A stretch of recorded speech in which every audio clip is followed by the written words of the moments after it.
was called a Fortress of Our Lady of Miracles of Jaffna, a name derived from the neighboring church dedicated to Virgin Mary. In 1658, the Dutch took hold of the fort, and the Portuguese lost their last stronghold in Sri Lanka. The Dutch went on to expand the fort, but again, the fort swapped hands in 1795 when the British invaded and drove out the Dutch. The fort remained a British garrison up until 1948. Why you must visit. Today, the 400-year-old fort is a visceral reminder of Sri Lanka's colonial past, as well as a maritime heritage.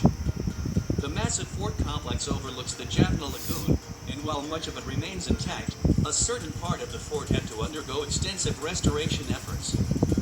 The fort is known as one of the greatest Dutch forts in Asia, owing to the extensive alterations they made to the original Portuguese design, including adding defensive triangles to mirror something similar to a snowflake.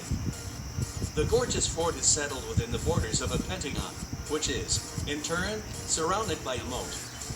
The fort's walls were constructed with a combination of mortar, brick, stone, and coral, and to this day, are mostly hidden underneath grassy slopes. If you're into history and the exciting architectural wonders it has gifted us with,